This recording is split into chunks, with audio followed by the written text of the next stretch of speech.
I'd like to just very briefly introduce two more members of our planning team.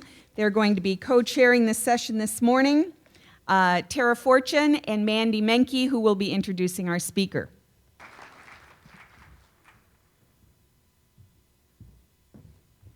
Good morning. It is a pleasure to introduce to you this morning Dr. Tina Hickey. Dr. Hickey is a senior lecturer in the School of Psychology at University College Dublin. She is a prolific writer, having published 2 monographs, 6 edited or co-edited volumes, and approximately 30 book chapters. In addition, she has published 30 journal articles, many in top-rated journals such as International Journal of Bilingual Education and Bilingualism, Journal of Child Language, and Journal of Immersion and Content-Based Education. Dr. Hickey first started to research second language as well as first language acquisition of Irish in the Linguistics Institute of Ireland when she worked on the national assessment of Irish among 8-year-olds, and also studied Irish medium preschools. She later undertook collaborative work with Gwyn Lewis and Colin Baker on Welsh medium preschools, though she did find Welsh a tough language to learn. In 2014, she co-edited a special issue of the Journal of Bilingualism and Bilingual Education on immersion education in the early years. She continues to research the acquisition of Irish, both first and second language speakers. A former president of the Reading Association of Ireland, in recent years, she has also been engaged with research on second language reading, working with Nancy Stenson of the University of Minnesota on that topic. Through these projects and more, Dr. Hickey has addressed many topics in the field of dual language immersion education, including language maintenance and revitalization, early years, or what we here in the States call preschool immersion, parent beliefs, second language reading, and she's even been involved with projects on speech-language impairment in bilinguals. One of Dr. Hickey's first projects involved a 50-mile bike trek in mountainous areas in the west of Ireland, every few weeks for a year in order to record the speech of her child participants. While the scenery during those bike trips may have been breathtaking, her extreme dedication to the project becomes evident when you know she had to endure hailstones falling horizontally in the Atlantic Gale and bats flying into her while cycling in the dark. Most of us do not bike up mountains, weather hailstones, or dodge bats in our work in dual language immersion, but we do all know that the complex nature of our task comes with many challenges, which are the topic of Dr. Hickey's talk this morning, Beyond the Immersion Revolution, Meeting Ongoing Challenges. Please join me in welcoming Dr. Hickey.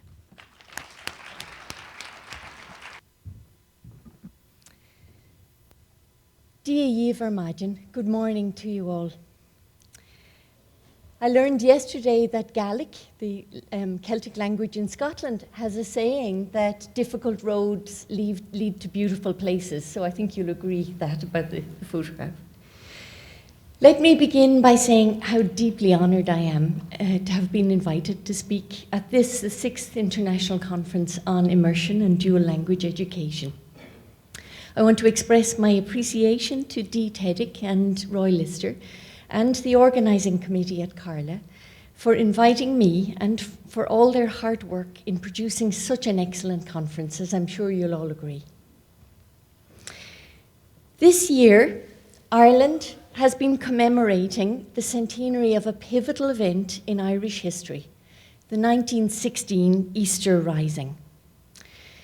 This is a complex event to mark, and the theme for the national programme of commemorations had to be very carefully chosen. That theme was remember, reflect, reimagine. Cuineamh, Machnamh, a Howlu. The commemoration highlighted for me some of the different kinds of courage. On the one hand, there's the courage to try to bring down the system, to revolutionise, which I'm representing here by a dramatisation of the reading of the Irish Proclamation, the Proclamation of the Irish Republic, outside the GPO in O'Connell Street at the start of that Easter Rising.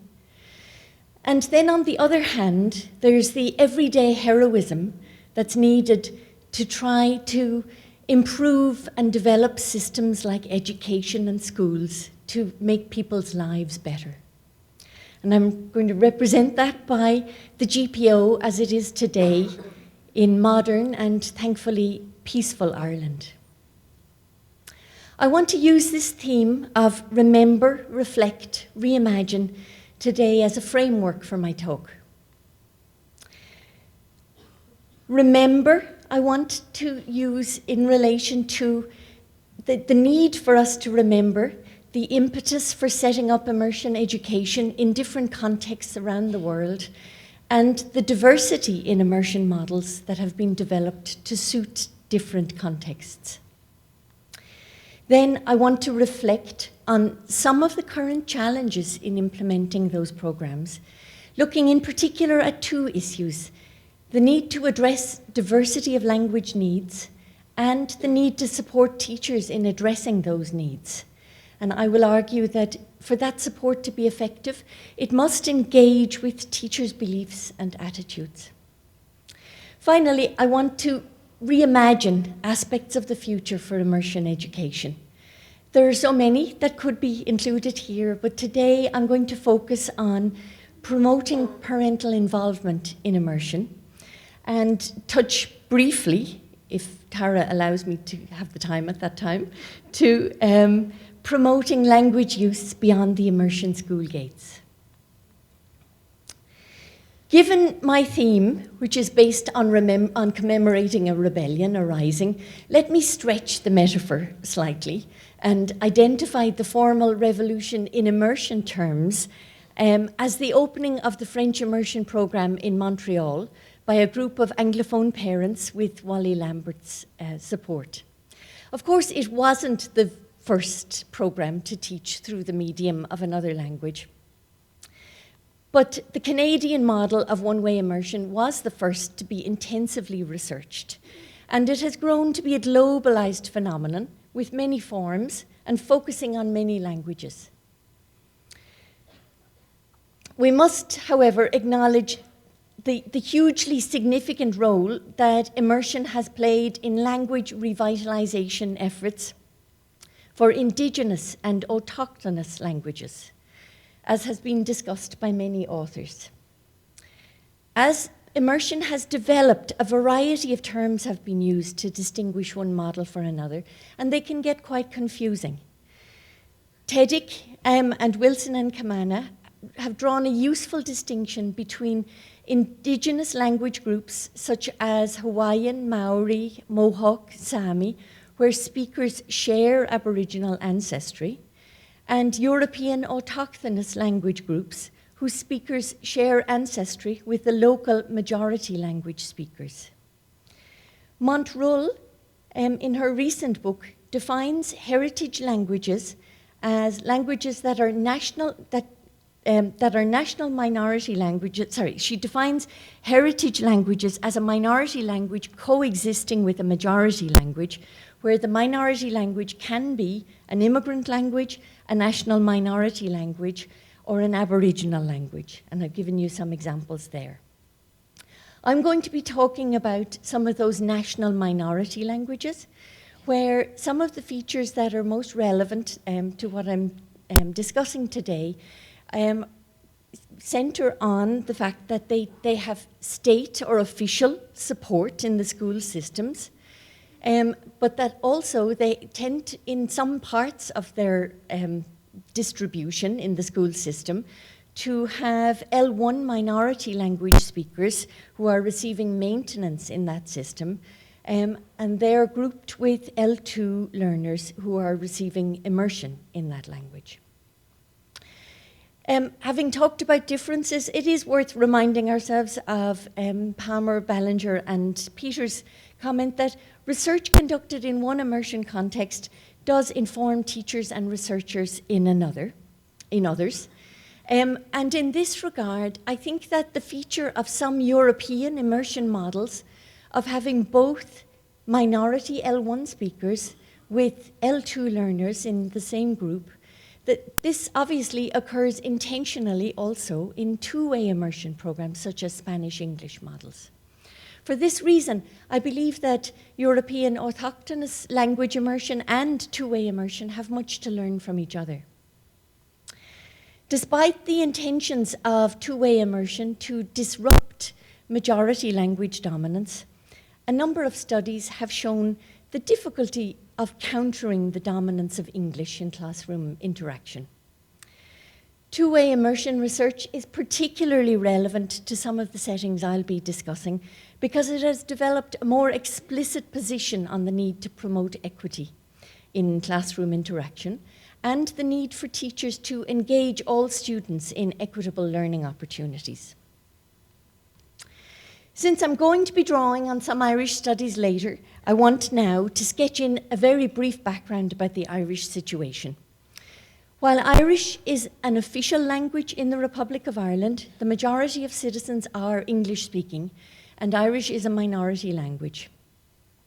The state's language policy, since the founding of the state, has encompassed both the teaching of Irish in all schools as a second language and the maintenance of Irish in officially designated Irish-speaking areas known as Gaeltacht, which you can see out the main ones outlined here in red. Irish is an obligatory subject for all primary and second level children, and in the census 2011, 41% of the population claimed an ability to speak Irish. However, only 10% went on to explained that they speak it daily, and that was in school, and only about 2% of the population reported speaking Irish daily outside of school. Recent studies have shown evidence of real concern or cause for concern about attenuation, convergence, and shift amongst young native speakers in Gaeltacht, in Irish-speaking areas.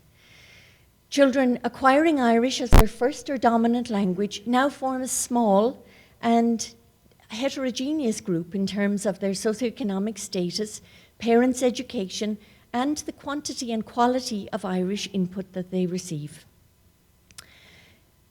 At the time when the Irish state was founded, it was at that time decided that schools would aim to teach as far as possible through the medium of Irish. But at that time, it was very much a top-down policy that didn't achieve buy-in among parents. And Jim Cummins has attributed this to a failure to mobilize identities in favor of learning Irish, either in the classroom or in the wider community. That model of the top-down driven immersion education ran sort of dry in the 1970s. The numbers had declined so far. And then up to the 1970s, and the 70s marked a watershed where a bottom-up movement began, a grassroots model, with parents lobbying to found and establish new Irish medium schools. Inspired by immersion in Wales and in Canada, these groups of parents began to lobby to establish Irish medium schools. And that sector has continued to expand in recent decades, and since 1999, the number of schools has more than doubled. Irish medium schools are called Gaelscoileanna, and they teach all subjects other than English through Irish from kindergarten to 6th class, which Pádraig O'Dea has categorised as being approximately an 85% model of instruction through Irish throughout. And you can see the growth in this model of schools since the 1970s. The red at the top is second-level schools. It's much harder to get second-level schools established than primary level. They're distributed over the country, but obviously clustered in areas of higher population density on the East Coast in particular, around Dublin. So that's schools, but immersion preschooling has played a really significant role in the revitalization movements of many heritage languages, offering a lower risk entry often into immersion. Surveys of pre-primary provision in lesser used languages in Europe have highlighted the importance of providing monolingual preschool immersion in endangered languages, both to native speakers and to dominant language children learning the target language as a second language. The context that I will be drawing from today are those where L1 speakers and L2 learners are found sometimes in the same groups in parts of Ireland and Wales, but this also happens in the Basque Country and Catalonia. Where you, thinking particularly about Ireland and Wales, where you can have groups that include children from either Irish or Welsh dominant homes. Obviously, the Welsh kids aren't in Ireland, you know what I mean, it's respectively. Or children from bilingual homes, or children from English-only homes, all grouped together in the same preschool that is offering immersion in the target language of Irish or Welsh. Okay, so let us turn now, we've finished remembering, let's turn now to reflect on current challenges. And a number of researchers in recent years have identified the challenges in addressing diversity in immersion. My intention today is to explore one of those challenges in relation to programs in threatened languages where L2 learners may be grouped with L1 speakers. We know that one of the drivers of two-way immersion has been the assumption that grouping L1 speakers and L2 learners together will positively affect the use of the target language. However, we also know from research on two-way immersion that this assumption doesn't always hold true. Research in the Catalan and Welsh contexts and in Irish medium preschools, echoed by Moujon and colleagues regarding Francophone students in Canada, have shown that there are particular challenges in teaching such mixed groups of majority and minority language speakers. Addressing the diversity of language needs found in some immersion models requires not only effective teacher education, but also examination of teachers' beliefs about the language needs of these children if we're to provide effective teacher preparation. I'm going to be drawing on both qualitative and quantitative studies with observational data in Irish, on Irish and Welsh medium groups to consider this issue of addressing diverse language needs. Let's look first at the assumption that having native speakers in the group would increase output in the target language.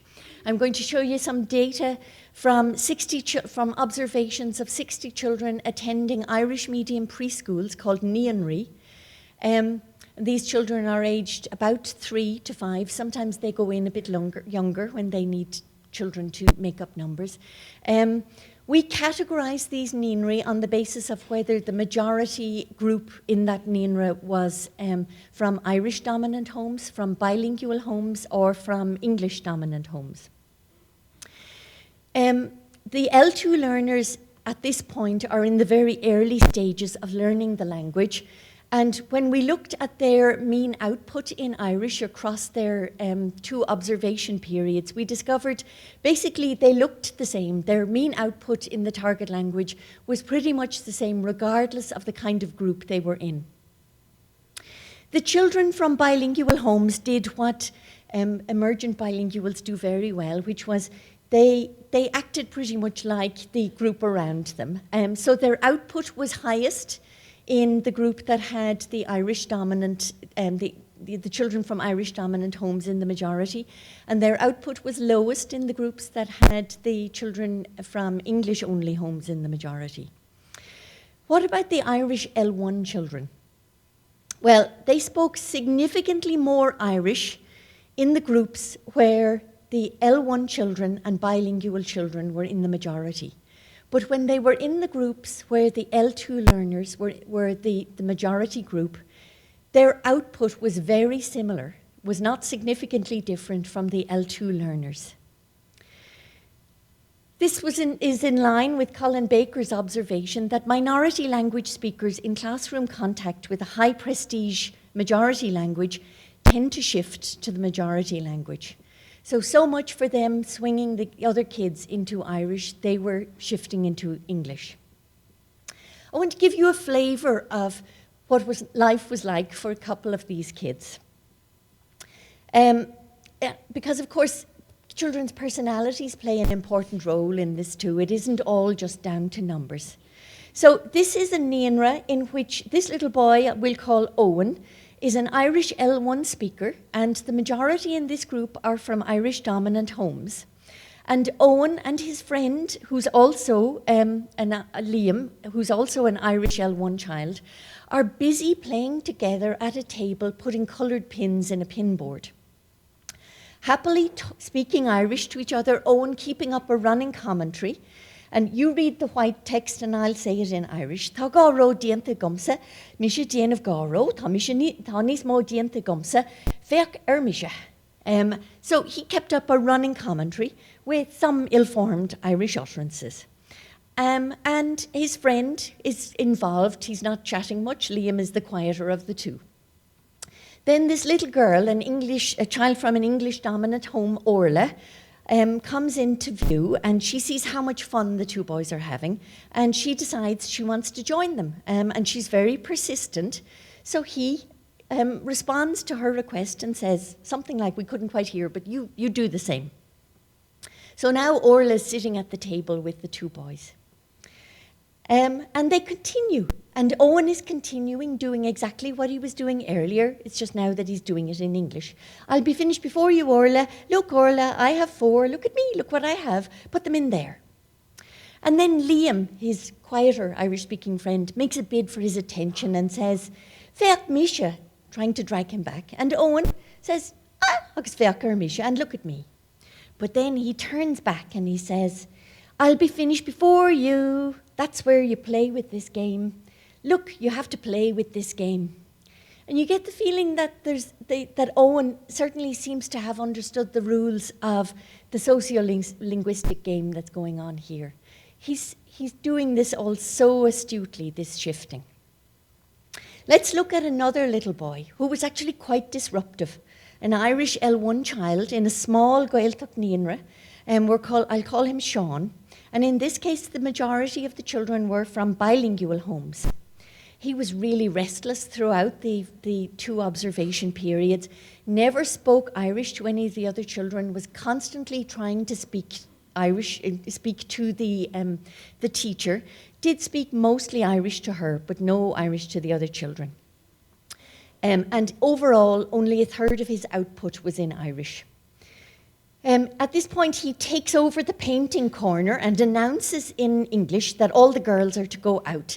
And then he says, he puts on the painting apron rather reluctantly, criticizing it as a girl's apron, right? And the teacher notices this, and she does what teachers in these groups do to signal displeasure. She said, ha? And that told him that she was displeased, but it didn't offer him a lot of clues as to why exactly she was displeased. It may have been, I think actually she was disagreeing more that the aprons were for girls rather than that he was speaking English at this point.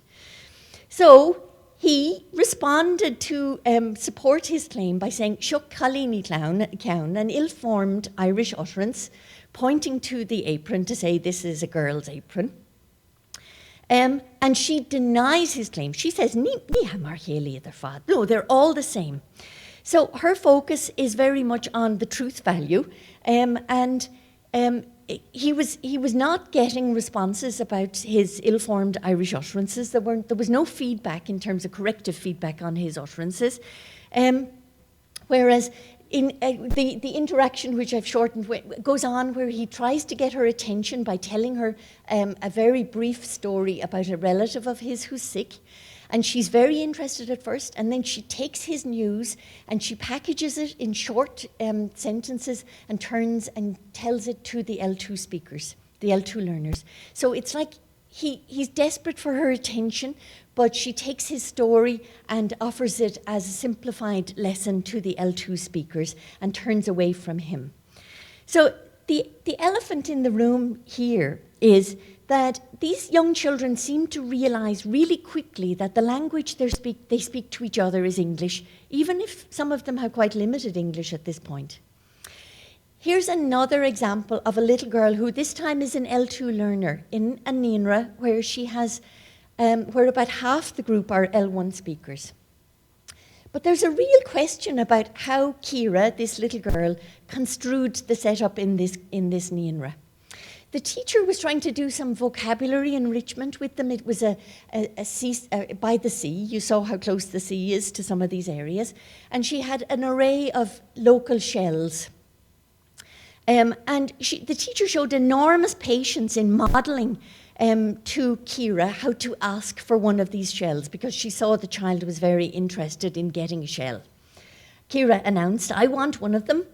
And the teacher then gives her the sentence in Irish, "Will tosagiri count?" And then the teacher focuses on the name of the shell. Marine, you want the scallop, is it? And Kira says, "Will you give me that another shell?" And the teacher prompts, "Tamishagiri," and pauses, "Marine, you want the scallop?" And Orla says a bit more loudly, "Will you give me that another shell?" And the teacher thinks, "I'm going to have to simplify this," so she gives her just the noun, marine, scallop. So Kira says, "Will you give me that another shell?" And then she pauses, and we hear on the tape, because they were wearing cordless mics, "I didn't say please." So she says, the teacher meantime prompts her again and says, "Tamishagiri mishganamara." The teacher thinks, maybe I'm focusing on the wrong shell. If I try another shell, maybe that's what she wants. So Kira, meantime, has realized she has a different theory as to why this communication's not working. So she says, "Give me that another shell, please." And the teacher says, patiently, "Tamishagiri nasganamara." I want the razor clams. And Orla pauses and she said, I said, please. Really plaintively on the tape. And then she turns and she said to another child, "Give me some," and she takes the other child's shells. Now, what was going on here? This child had spent more than 2 terms in this Irish medium group, and her theory was that the teacher was not complying with her request because she hadn't been polite. It was like she hadn't noticed that this other language was the medium of instruction here. And some of this relates to, we found that the teachers were quite reluctant to be explicit with the children about requesting a switch back to Irish, even with the L1 kids. They tended to use implicit strategies like that, "ha," or a nish, which is the Irish word for now, as a response. Now, we know that teacher beliefs are really important to this, and you can see the quotes from Arachena Egana and from Lister and Teddy Keir about how important it is to take into account teacher beliefs about if we're to affect change. We collected data from Gaeltacht naíonraí teachers in semi-structured interviews about how they deal with these mixed groups, and we asked them how do they do anything special with the different types of learners based on their language needs. And these are not real faces, by the way. They were typical Irish faces that I pulled from the internet. Teachers said, "I don't think it's desirable to give special time, or there's no need to give special time to native speakers. I don't think it would be right to put native speakers together. The beginners have greater need of attention. I don't like to make distinctions between children." Some teachers did talk about using the L1 children as models, mixing them with the L2 learners during particular activities. Like this teacher who says, "Mostly I send them out, I disperse them as models, but at lunchtime I put the L1 speakers together on their own," sort of to model social use. But some teachers were concerned about this, and they said, "I think the native Irish speakers are losing out in the mix in this setup." And really, it was quite amazing when we came to do the study on the Welsh, the equivalent group in Welsh Kilcoith, the Welsh medium preschools. We found really similar responses regarding the L1 minority language children. So I'm using the Welsh dragon as an indicator of when I move over to the Welsh data. When we asked the Welsh L1, the development officers who were like the inspectorate, what they think was being done with the Welsh L1 speakers, they said things like, I have a real concern about Welsh families who send their children. In all honesty, they're possibly picking up English instead of extending their Welsh vocabulary. I think it's tragic. I won't do the Welsh accent that I'm hearing in my head, because I wouldn't do it well. Because in the Welsh medium system, the balance wasn't right. Unless there's a balance, it's not going to work. And another who said, the native speakers, the L1 kids, are not being stretched, in my view. They're not able to have, story time to extend and enrich their vocabulary. They're going back to simple spot books when they should be, the books they read when they were toddlers. And I don't think that's right. And another who said the reading corner is not right for the Welsh L1 kids. They would benefit from more challenging books and story time. Excuse me. When we asked them about whether they ever grouped the children by language need, they said no. It was a very strong trend in the Welsh groups to group them by age. Some leaders might be better than others in terms of doing it informally, but they generally said no. It was very frowned on, and they talked about a time in previous years where this was a very contentious issue. One did say that Eston, the Department of Education type body in Wales, had made recommendations that the Welsh L1 children should be taken together for stories and grouped for particular activities. But clearly there are wider societal and historical factors feeding into attitudes to grouping these children by language needs. And we need to consider these factors and how these beliefs grow up. The observational data we collected in the Irish medium groups was in line with some of the findings of research from places like the Francophone studies done by Moujon, Benyak and others in Canada about the type of language that was being supplied to the L1 children.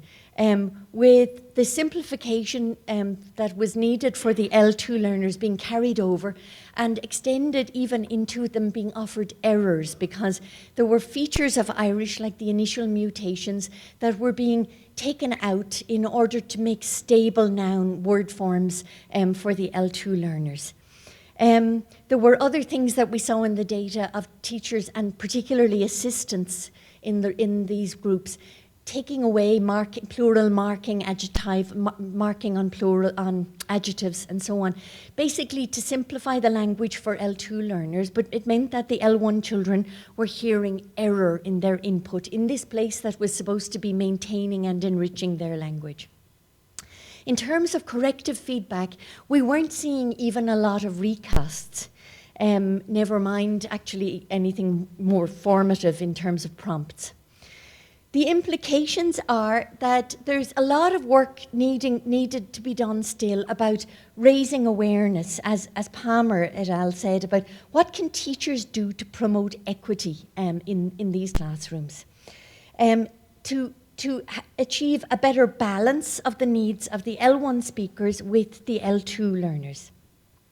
And also looking at proactive ways of promoting and supporting the children's use amongst the L1 speakers who are proficient in the language. There also needs to be intervention in terms of really addressing these children's need in form-focused type intervention, their need for enrichment, and also a crying need, an urgent need for normalization of use. There needs to be explicit consideration in teacher training of addressing the linguistic needs for differentiation, planning of differentiated language objectives, and flexible grouping. Sometimes child-centeredness is invoked as a reason for not addressing these children's needs, and I think that needs to be explored, that real child-centeredness is about addressing children's needs, not treating every child the same, not treating them all the same. Okay, so moving on to reimagining. Let's think about what could happen in the future, sort of the final frontier in Star Trek terms. And I'm proposing that increasing parental involvement in immersion is one such final frontier. There's been so much work done on parental involvement in mainstream schooling by work by people like Epstein and Hoover Dempsey and Sandler, and it shows very consistent findings that parents' involvement in mainstream schooling is associated with factors like their education level and their socioeconomic status. Parents, of course, have been pivotal in setting up lobbying for immersion in a whole range of contexts. Not only our revolutionary case in the Canadian context, but of course in Ireland and in some of the Indigenous immersion programs that Terry McCarthy showed us yesterday.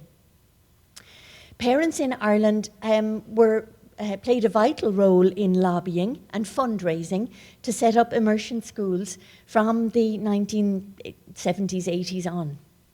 A study done in 2006 by John Harris and Muirish O'Leary looked at the expansion in Irish medium schools and forecast that as they grew, there would be change in the parent body with the inclusion of more parents with lower target language proficiency and lower socioeconomic status.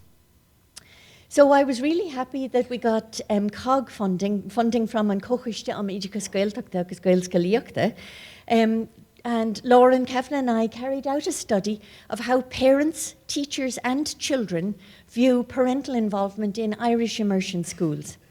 We focused on Irish medium schools in the Dublin area where almost all the children are L2 learners, and collected data from a sample of nearly 600 parents. But we also wanted to be sure that not only did we get the teacher's voice, carrying out interviews with teachers and principals, but we also got interview data with the children about this. And I think it's really important to get the children's voice on how they feel about their parents' involvement in school stuff, their school experience. Epstein's model of parental involvement, which is based on mainstream schools, had proposed this, that it can be categorized between school-based and home-based involvement activities and homeschool communication. Hoover Dempsey and Sandler proposed that parents get involved if they feel they should, if they feel an obligation to, if they feel that they have the skills necessary to, if they feel efficacy in this regard, and if they feel invited to. And I think these are all very interesting issues that I'm going to come back to later. Okay, so Lauren had collected both qualitative and quantitative data from the parents. And one of the findings, the good news finding, was that the parents that were surveyed reported that they were, on the whole, very either 72% said they were very satisfied with their choosing an immersion school, 25% were satisfied, and just 3% were dissatisfied. So a very good outcome in terms of they weren't regretting their choice, they were satisfied that they had chosen immersion for their child. The data indicated that these parents were still relatively advantaged in terms of education level and SES compared to the national body of parents in primary schools in Ireland. But there were still differences that had opened up between parents now and parents from the earlier decades, the founding father type group of parents of immersion schools from the schools in the 80s. The main difference, of course, was in their proficiency in Irish, in the target language, in that their Irish proficiency and use was much, there was a group of parents with much lower than had been the case in the parent body in previous studies. It's important, and most research on parental involvement in immersion starts with the issue of why they're choosing an immersion school. Amongst these 600 parents who had chosen an immersion school for their child, about a little over half of them said that their primary reasons were to do with the language, the Irish language and culture, that they were motivated by wanting their child to have proficiency in Irish and to have an Irish speaking identity. But there was another third of the parents who said that their primary motivation in choosing Irish medium schooling was to do with general educational issues like the bilingual advantage, general reputation, teacher commitment, factors like that. The remaining group had picked an immersion school for local factors like accessibility. Only about half of these parents then were choosing the immersion school primarily for language-based reasons, language and culture-based reasons. Okay, now one of the things that we gave them in addition to a survey about their involvement in the immersion school per se was we wanted some comparisons with other studies that had looked at involvement in other models. So we used Fantuzzo's family involvement questionnaire, a standardized scale. And we were able to do regression analyses using those scores to look at what significantly predicted involvement using those scales. And what we found was that the parents with high proficiency in Irish had significantly more school-based involvement than either the low or the moderate proficiency parents, particularly when it came to decision-making activities related to the school, which is part of Epstein's typology of school involvement. And that includes things like membership of committees, even the less formal committees, the more parent-based committees, and those kinds of decision-making bodies. What was interesting was that some aspects of school-based involvement appeared to be ruled out for not just for low proficiency parents, but also for the moderate proficiency parents, and that they were taken up only by the high proficiency parents. Parents also indicated significant concerns and anxieties in their qualitative data, both the interviews and the open-ended questions. So we had responses such as this one, where a parent said, "I'm one of those who just dropped them at the gate." It's a lot to do with confidence, because straight away you're looking at this different language and it freezes you out straight away. You're afraid to go to the school. You're afraid. I think it's more that parents don't want other people to think they're stupid, dumb. To be honest, that's the way I felt, she said. And another parent who said, "I felt intimidated in the past when surrounded by confident Irish speakers in the school, at the gate," she meant, "like I wasn't part of the group. As a result, I sometimes avoid these situations." Another parent said, "I feel intimidated in front of teaching staff and the principal due to my poor knowledge of Irish.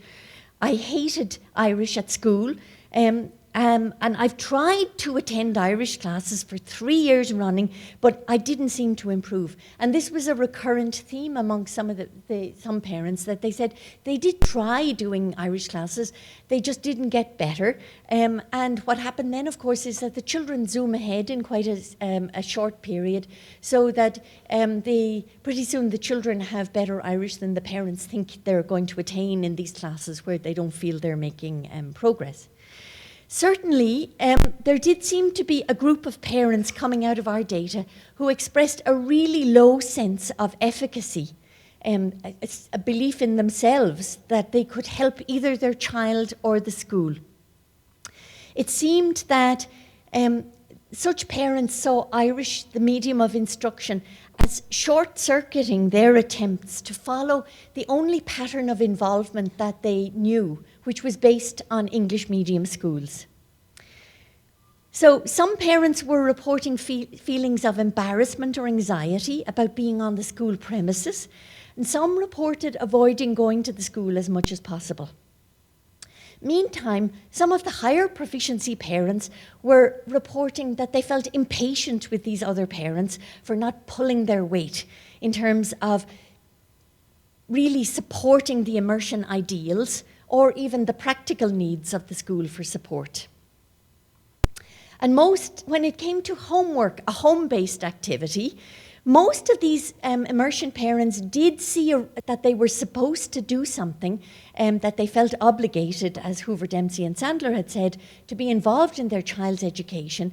But the way they construed that involvement appeared to be very problematic for them, for many of these parents. They seemed to be operating with a general model of involvement that was unadapted from that of the parent with a child attending an English medium school. So they were mainly trying to take on a teacher-like role at home. They felt they should be teaching their children concepts or language or helping with homework through the language of the school and then coming up against their limited proficiency in the language of the school.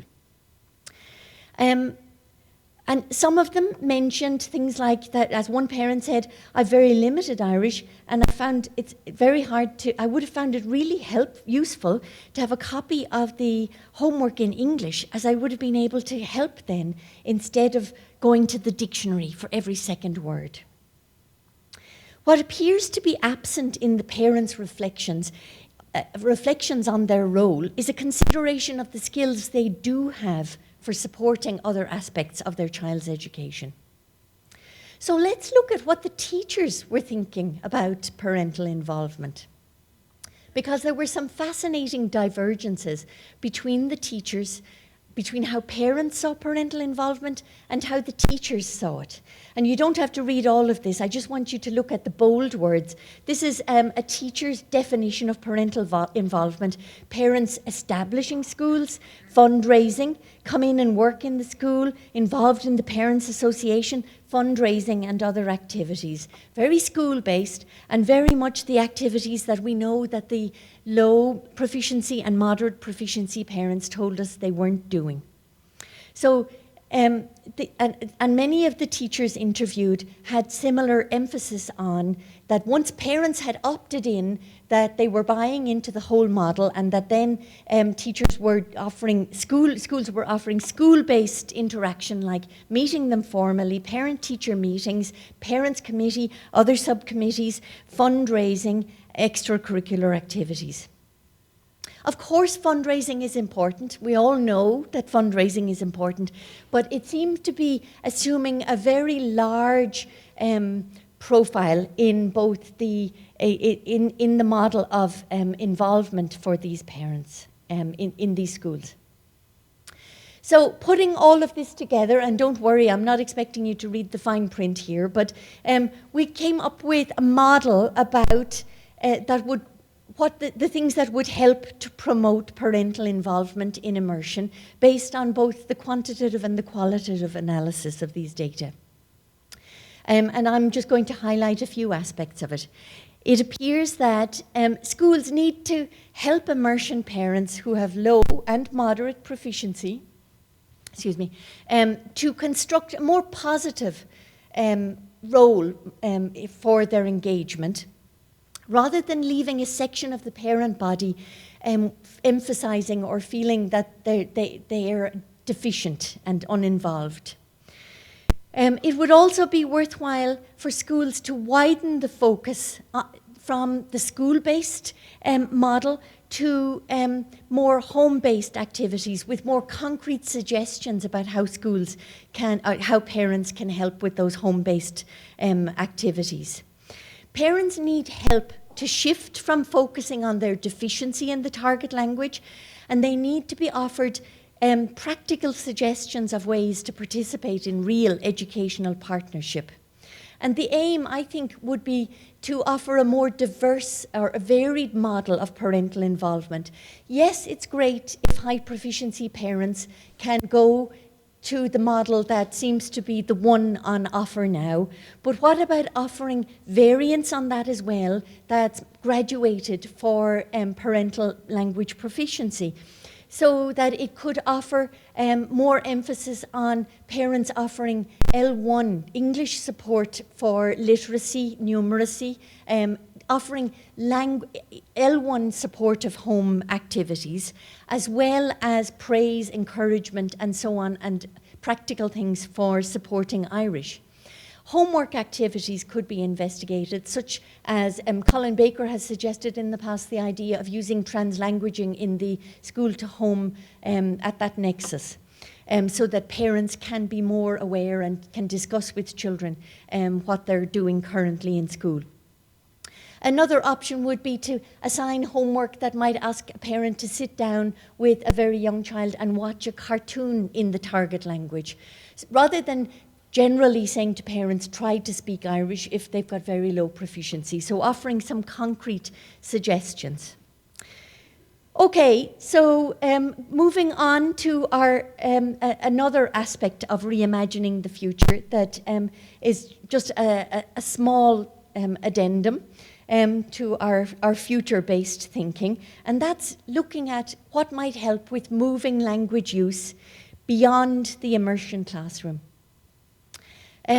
We know that schools can achieve tremendous transformation in the lives of their pupils, but it's important to consider how we can move the target language use beyond the school, going beyond the school, the immersion school gates. Beyond the classroom, into the schoolyard, and then beyond the gates. We know that from a variety of studies in different contexts, that it's very tough to get even these learners who have become proficient in the target language to go out there and use the language out in the wider world.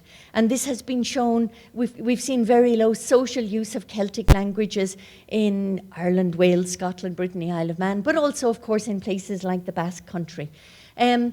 Cassie Smith-Christmas has a very interesting recent article, a case study of a little girl called Maggie learning Gaelic. And the interactions with Cassie show that even though her parents really want Maggie using Gaelic, she is very reluctant to speak it, even with her relatives who are fluent in the language.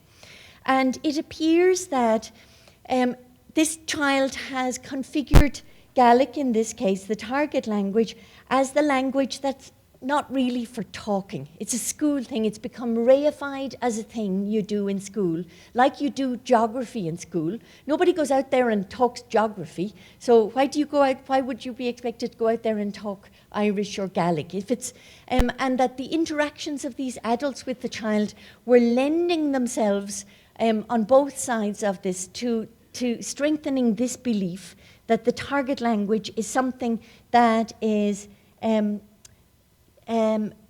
as she put it, through their framings of Gaelic as a performance, as a lesson, the adults normalize that its only place of use is in the classroom context.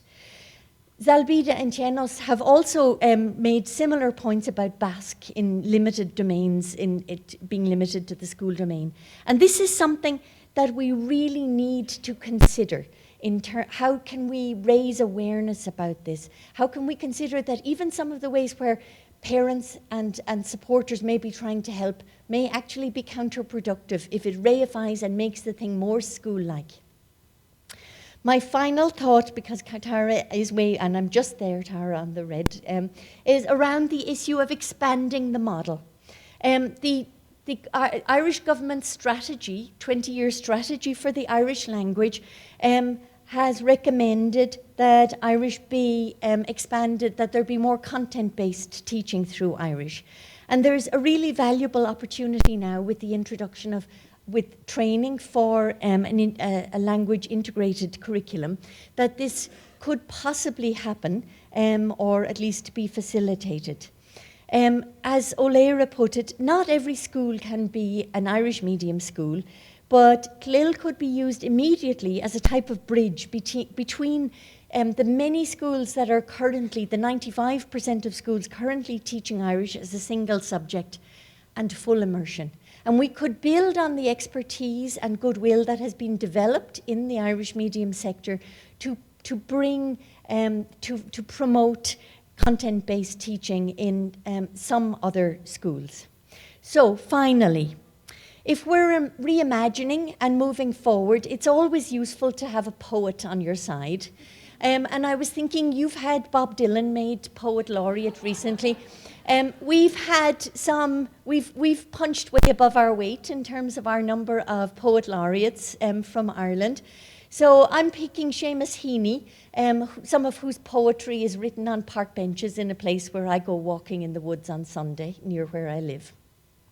And Seamus Heaney, who spent some time working in Harvard, wrote a poem, a wonderful poem called Villanelle for an Anniversary. And that poem concludes like this. Begin again where frosts and tests were hard. Find yourself or founder. Here, imagine a spirit moves. John Harvard walks the yard. The books stand open and the gates unbarred. That's what we need to do with immersion. Let us try to unbar the gates and bring the language out into the community. Thank you.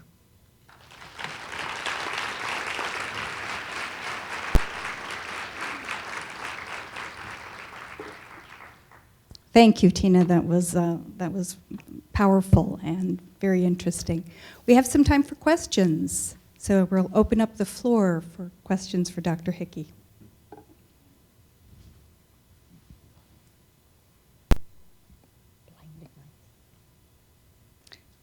I have a question for you. You mentioned that you had two ideas that you talked about briefly for intervention practices. One was where am I? One was enrichment, yes, and the second was normalization of use with peers. Could you talk a little bit more about that second idea of normalization of use with peers? I guess that links in mostly with the idea of grouping the children, at least facilitating the children who could speak the language to each other, having them together. Because one of the things we were finding was the strong trend towards saying that the L1, the children who were more proficient were being dispersed amongst the L2 learners. And in the past, what I've said about that is that rather than getting a normalization of use, which what we want is for these children to get used to when you see Liam or Sean, he's somebody I speak Irish with, instead they were starting to see them as people that they speak English with. So what happens is you're getting the sound of one hand clapping rather than a child who feels that when I'm with my friend Liam, he's somebody that I can speak the language with. So some of the efforts towards increasing use amongst the L2 learners can run counter to the success or the efficacy of increasing L1 use amongst that group. Okay. Thank you.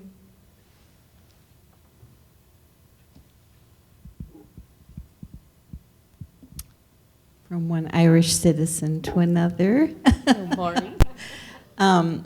Thinking back to one of the early plenaries talking about the economic benefits of bilinguals, is there, at the university level, are there things going on in the Irish language? And then in economic terms, do high school kids see a reason to pursue this?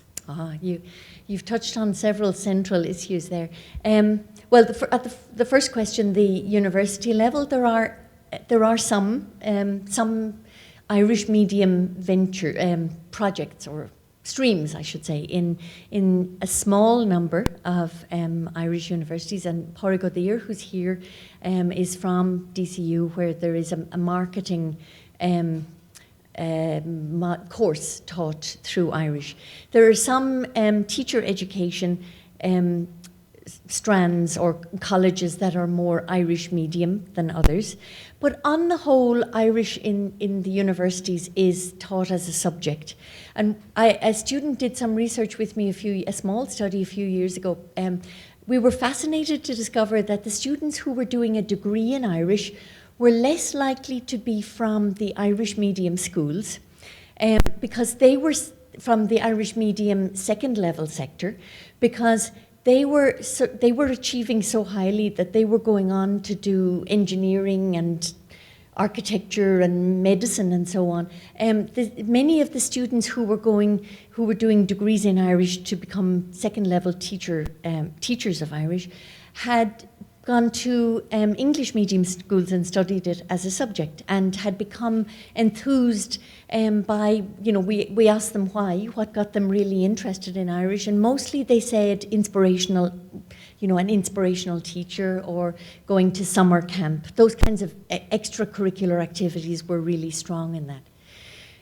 So yes, there is room for a lot of development at third level. There has been more development in Wales of Welsh medium at third level. I teach only one lecture a year on bilingualism to teacher students in education. Sorry, and that's not even in my university. So I don't have any involvement with Irish medium in my university at that level, at third level. Your other question was high school and the attractiveness of Irish, was that right? The payoff. Well, one of the really interesting things we found is that the highly proficient graduates of Irish Immersion, the urban, from the schools, from the Irish medium sector, have a real cachet, and that we've discovered when we interviewed young adult native speakers who feel much less authoritative and in control of the language than the immersion graduates. So even though the young adult native speakers know that their accent is better and that they have certain vocabulary and naturalness of use that the immersion graduates don't have, they don't feel as in control of the language. They don't feel that they're getting the same control of the standard version, and they have some disadvantages when it comes to the written language. So there are obviously improvements and need to address some of the issues between the sector that is aimed at second level, in particular at L1 speakers, and the other group who are essentially, they're getting more of the payoff of the bilingualism in Irish, the immersion graduates. And there is some comparability with the issue of, do L1 speakers of Irish really get to see? I think there has been more benefit seen since the beginning of the television channel, and there's more reporting and so on. Irish has now been made an official language of the EU, which means that there are jobs in translation. Meantime, newspapers, the public, there are complaints about money wasted on translating. There's the classic tension that as you supply something that makes a benefit for the speakers, you get complaints from the majority sector. But it's constantly evolving. A lot done, and a lot more to be done. This is going to conclude our morning plenary. I think it's 9:30. We need a little bit of a break. I want to thank again Dr. Tina Hickey for an outstanding plenary. Thank you.